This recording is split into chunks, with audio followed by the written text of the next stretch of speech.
Court की कार्यवाही खत्म होते ही माहौल और भी ज्यादा तनावपूर्ण हो चुका था।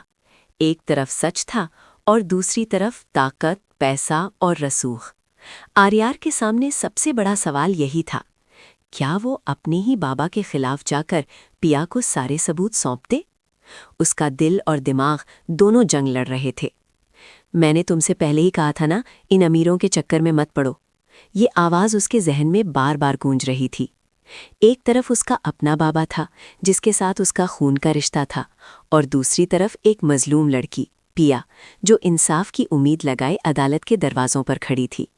लेकिन सच्चाई ये थी कि अब तक जो भी कागजात और सबूत पिया और उसके वकील के पास थे, वे मुजरम का जुर्म साबित करने के लिए काफ़ी नहीं थे।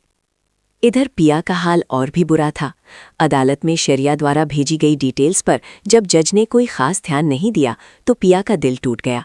ऊपर से शेठ दाऊद के वकील ने अदालत में पिया और उसके पूरे परिवार पर जमकर कीचड़ उछाला।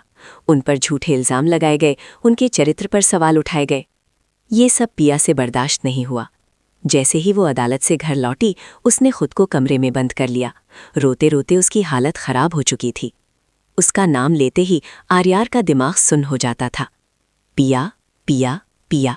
उसका नाम सुनते ही उसे गुस्सा, बेबसी और दर्द एक साथ घेर लेते। कभी कभी उसके जहन में खौफनाक ख्याल भी आने लगते। जी करता है कि जान से मार दूं उसे, लेकिन अगले ही पल उसे एहसास होता कि ये गुस्सा हालात पर है, पिया पर नहीं। असलम साहब भी पिया की हालत देखकर बेहद परेशान थे। एक बाप के तौर पर वो अपनी बेटी को टूटते हुए नहीं देख पा रहे थे, लेकिन मजबूरी ये थी कि उनके हाथ भी बंधे हुए थे। इधर आर्यार को अब अपने बाबा की सच्चाई का पता चल चुका था। ये सच उसके लिए किसी सदमे से कम नहीं था। वो पिया को पसंद करता था, उसकी मदद करना चाहता था, लेकिन सामने उसका अपना सगा बाप था। यही बात उसे अंदर से तोड़ रही थी।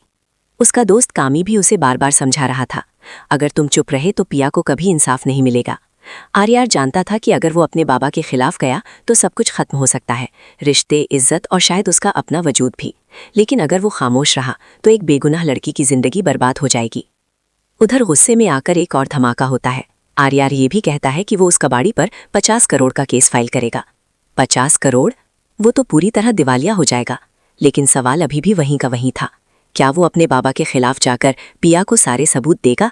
इस सवाल का जवाब आज किसी के पास नहीं था, खुद आर्यार के पास भी नहीं।